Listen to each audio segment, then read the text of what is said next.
And as you all know, we all went through here in the US, went through a US presidential election. And as the world knows, Donald Trump is going to be the next president of the United States again. So with this incoming administration, I know a lot of people are feeling anxious, uncertain, and want to know what's in store. I'm very skeptical of everything, not just political systems per se, but the tarot itself. Still, I'm open. I'm open to new ideas. I'm open to doing readings, because I've noticed that there are certain things that are hard to explain. I recently posted a video where I did a 30-day experiment with this deck that I have here in my hands, which is the IJJ Swiss Tarot deck, published by US Games, and boy was I surprised. I'm very mindful of the fact that there is such a thing as confirmation bias and projection. I'm very mindful of these things, very skeptical. As I said, I put this through an AI model, and the accuracy level was almost spot on. And I was blown by this. So I'm going to use this deck, which is quite meaningful to me. You can see my use of this deck with a video that I did predicting the US presidential election 1 or 2 days before it happened. Of course, I might have not been able to read it properly, but the cards were not wrong. The interpretation might be off. But let's see how we do with next year. Let's see what we can expect, and keep an open mind as always, and take this with a grain of salt, and we'll see what the cards have to say.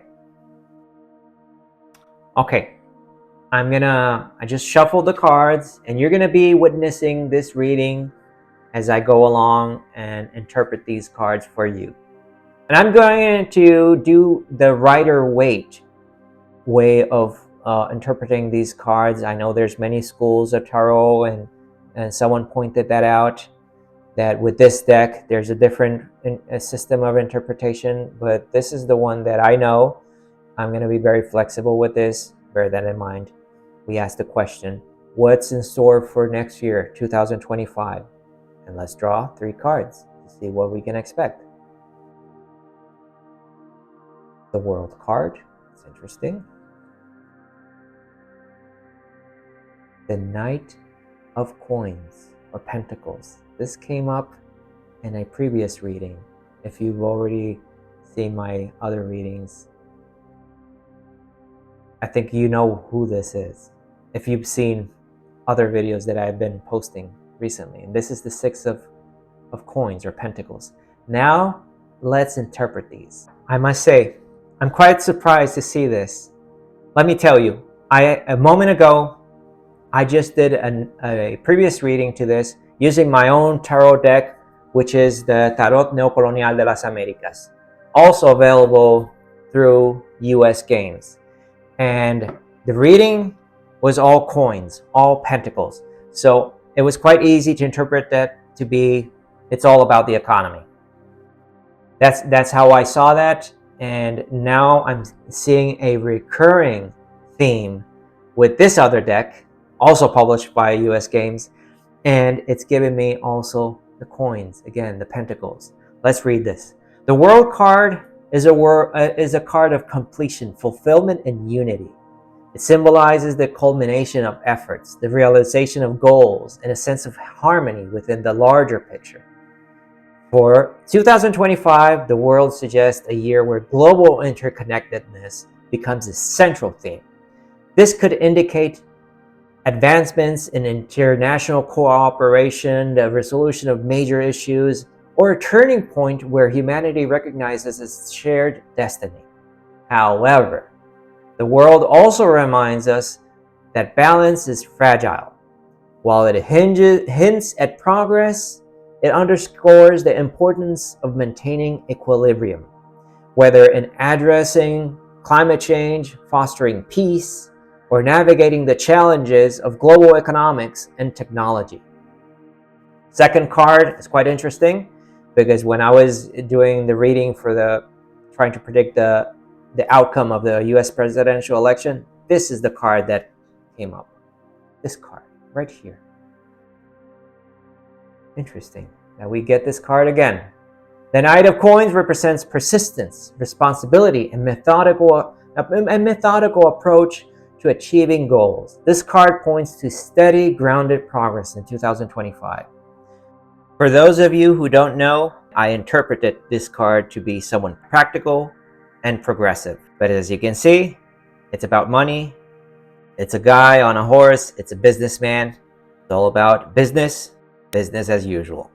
Let's keep an open mind and try to be as unbiased as possible, acknowledging that a lot of people are distressed by a second Trump administration.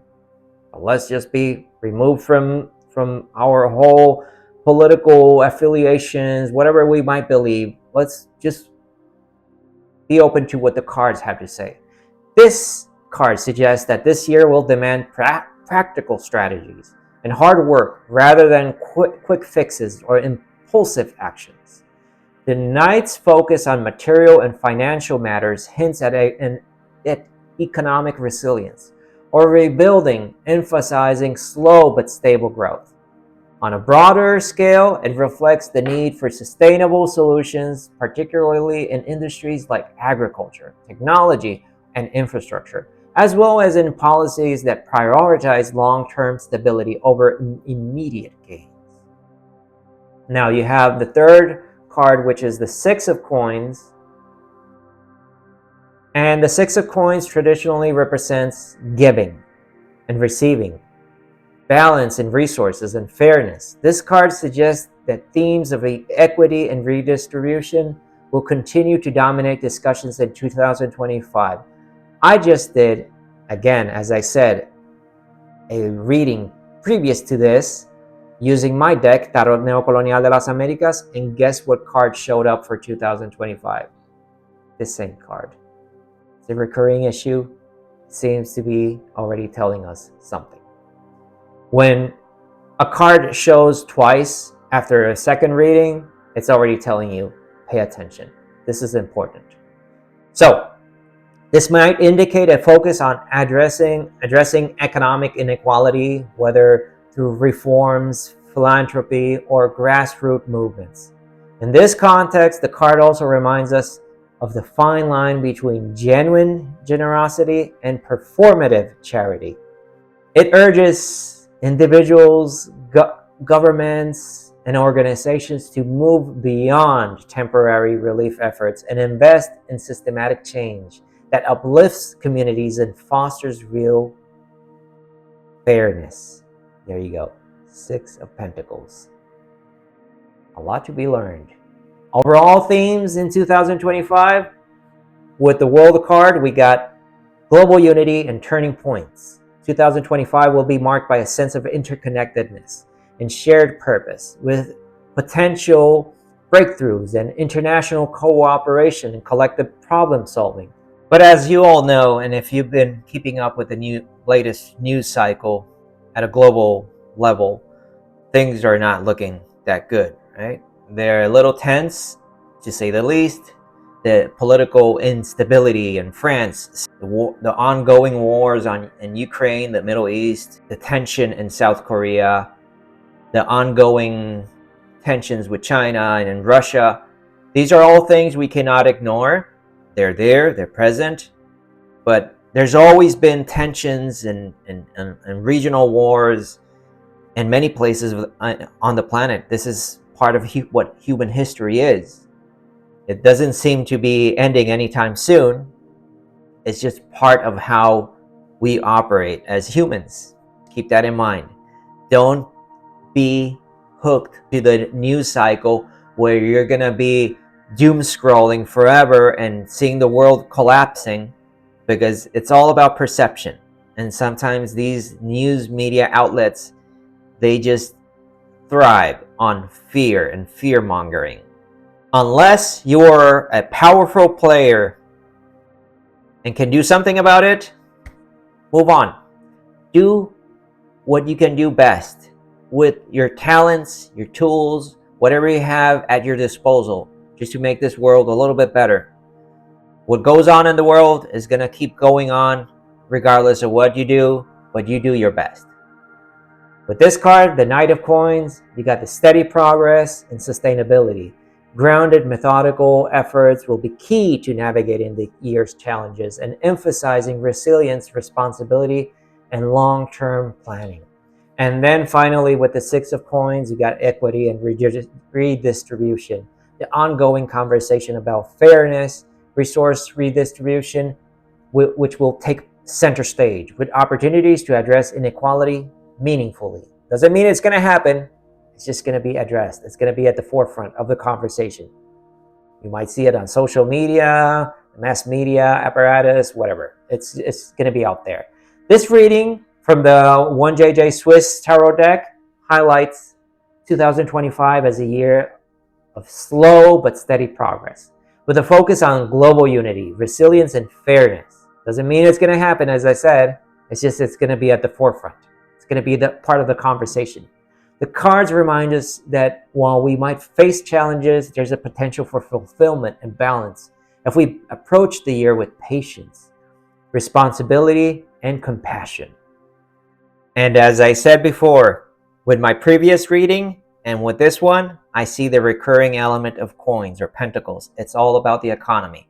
Expect the year 2025 to be very much driven by economic issues. Whether it's at a policy level, whether it's at our day-to-day inflation, we'll see it, we'll feel it. The economy is going to be particularly important next year. As I said, best to stay positive and hope for the best. Do the best you can with your given tools, with your role in society. Things are going to be fine. Everything's going to be fine. We just have to move forward as a society and come together as a country. And from my comments section of my previous videos, I could get a sense of despair, resignation, and some people were even refuting the results. And let's just call it as it is. Associated Press called it for Trump. Both the popular vote and, of course, the Electoral College, which is what matters in the end. Regardless of what you think of the results, let's try to stay positive and life goes on. Focus, instead of focusing on so much attention on the doom and gloom that we are constantly bombarded by the news cycle, focus on family, yourself, friends, relatives, your community, the things that are within your control that you can do something about. Things that are out of your reach, there's no use. That's from a Stoic perspective. That's the advice the best advice I can think of. And for those of you who are very happy with the results and are a big fan of the guy, let me tell you, remain skeptical. Not everything is what it seems. In the end, we're one country and we must move forward, come together, and this is how democracy works. So I'd like to hear your thoughts. What do you think of these archetypes? What are your expectations for the year 2025? Let's discuss in the comments, and as always, don't forget to like, subscribe. May the gods, the muses, the angels, the saints, the hidden energies of the cosmos, these timeless archetypes, whatever you want to call them, be your guides and inspiration. Till next time, peace.